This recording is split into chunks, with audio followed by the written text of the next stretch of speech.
A typical day at a Canadian ski resort ended in disaster for the Parent Trap actress and her family following an unexpectedly deadly fall on a beginner's trail. The morning of March 16, 2009, brought sunny skies and rising temperatures to the Mont Tremblant ski resort in Quebec, Canada, the cusp of spring day beckoning visitors outdoors to its cobblestone-lined streets and scenic mountain trails. The resort's guests that Monday included 45-year-old actress Natasha Richardson, who was ready to throw herself into ski lessons with the same aplomb that had produced celebrated screen roles in Patty Hearst and The Parent Trap, as well as a Tony Award-winning performance in Cabaret. But what started out as an idyllic day ended in disaster for Richardson and her family, including actor-husband Liam Neeson and their two sons, Michael and Daniel, as a seeming commonplace fall by an inexperienced skier turned fatal through the questionable decisions that loomed painfully large in hindsight.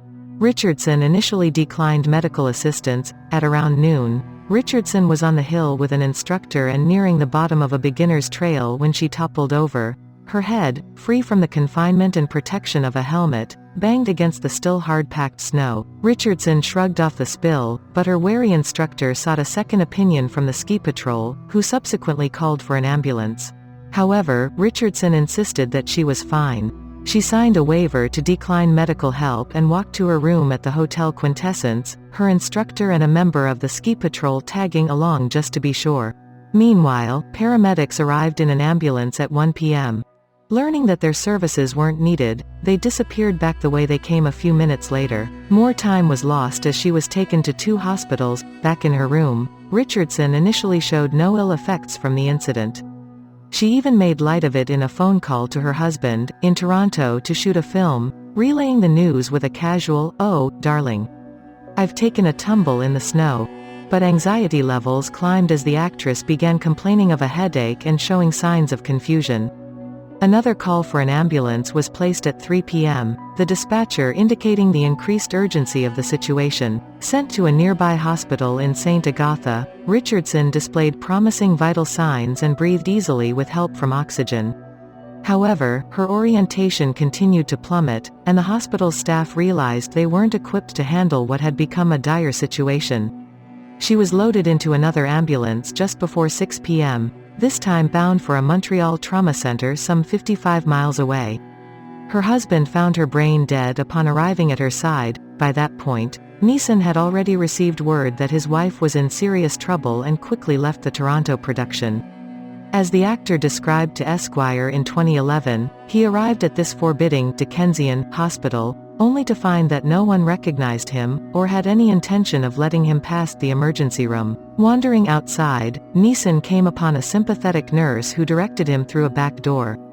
He finally found Richardson, hooked up to life support, and received the grim news that she was brain dead. Staring at the X-ray which revealed her brain being squashed up against the side of the skull, Neeson recalled the pact he'd once made with his wife, both promising to pull the plug if the other wound up in the exact predicament that was staring him in the face. "And I went into her and told her I loved her," Neeson later told Anderson Cooper on 60 Minutes. Said, "Sweetie, you're not coming back from this. You've banged your head. I don't know if you can hear me, but this is what's gone down. And we're bringing ya back to New York. All your family and friends will come." And that was more or less it. Richardson was flown to New York, the site of her many Broadway successes and the home she shared with Neeson, and admitted to Lenox Hill Hospital on Manhattan's Upper East Side. There, surrounded by loved ones, she was removed from life support on March 18, 2 days after what was supposed to be a fun adventure on the slopes. The autopsy confirmed that Richardson's head bump had resulted in an epidural hematoma, a condition in which blood pools between the brain and skull.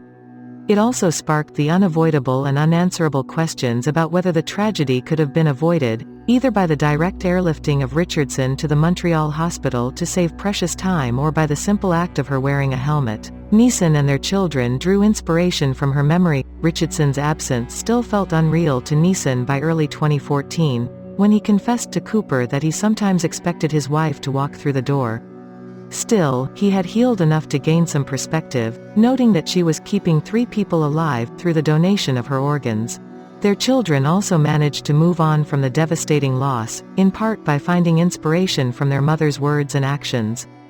David, just 12 at the time she passed, went on to found the environmentally friendly clothing line Pine Outfitters. She was always about, "Don't ever feel like you have to be forced down a tunnel to fit in," he told the New York Post in 2019. "Do what you want to do, but do it to your best and be generous with it."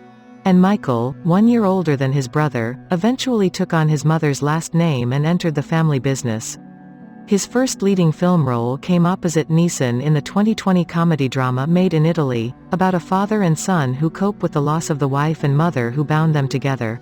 The production provided an opportunity to reflect on things with his old man, of course, as well as the other cast and crew members who were navigating the challenging experience of losing a loved one.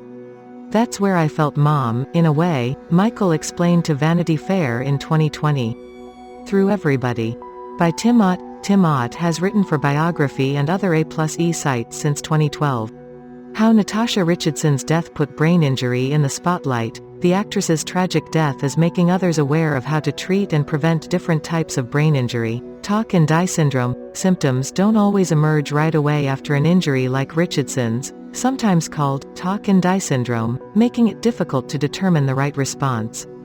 Talk and die syndrome refers to a lucid interval before a person begins to lose consciousness after a brain injury, says Douglas I. Katz, MD, Associate Professor of Neurology at Boston University School of Medicine and Medical Director of the Brain Injury Programs at Braintree Rehabilitation Hospital in Braintree, MA. The person may appear fine initially because the mass of blood in the head is expanding and there isn't too much pressure on the brain yet, he says. If the bleeding continues, the amount of blood may become large enough to put pressure on the brain, according to Roland S. Parker, Ph.D., a neuropsychologist in private practice in New York, an adjunct professor of clinical neurology at New York University School of Medicine. Eventually the blood clot may be large enough to interfere with oxygen entering the brain, pressing upon areas that create heartbeats and breathing, Dr. Parker explains. Fortunately, this isn't common, says Gregory J. Oshanik, MD, President and Medical Director of the Center for Neurorehabilitation Services in Richmond, Virginia, and National Medical Director of the Brain Injury Association of America. But prompt evaluation after a brain injury with a CT head scan can help detect dangerous bleeding. If a hematoma does exist, doctors will drill into the skull to drain the clot before it can crowd the brain and cause further damage, Dr. Oshanik says. On occasion, the first CT scan is negative and the bleed does not develop until later, so patients at risk are observed longer in the emergency room.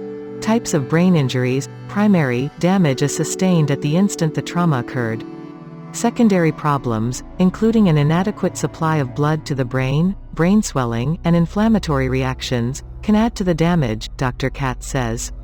Secondary means the damage evolves over time from the effects of the primary injuries. When a force is applied to the head and then transmitted through the skull to the brain, blood vessels may be torn or damaged, according to Dr. Oshanik. As a result, says Dr. Oshanik, the vessels may leak blood into spaces in the skull and brain. The most common form of TBI is diffuse axonal injury, which interrupts communication between neurons. In concussion, a mild form of diffuse axonal injury, the injured areas are usually so small, although spread out in many areas, that they do not show up on the usual brain scans such as CT, X-ray, and MRI, says Dr. Parker. TBI may also involve bruising on the surface of the brain or bleeding between the brain and skull. The latter involves collections of blood, called clots or hematomas, under the membrane that lines the brain, subdural, or over the membrane, epidural. Epidural hematomas only occur in 1 to 2% of patients with brain injury, but up to 15% of fatal injuries. Generally, though, blood clots are not common after a brain injury, especially those in the mild to moderate range of severity, says Dr. Oshanik. When used for sports, protective headgear may soften the force of a blow to the head, making a clot less likely, he said. Treatment and protection. There is no acceptable drug treatment for concussions, which usually get better on their own, according to Dr. Parker. However, if a person who suffered a blow to the head remains confused and mentally clouded, they may have a hemorrhage or injury to the surface of the brain. For these injuries, neurosurgery might be required. Regardless of the type of brain injury, anyone suffering from any fall or blow should seek immediate medical attention. See signs of injury below. Prevention is the only cure for traumatic brain injury at this point. Drive Katz stresses. He recommends using seat belts and airbags, avoiding alcohol, drugs, and cell phone use while driving or playing sports, and wearing helmets, which are proven to prevent or limit the amount of brain injury in sports injuries and accidents.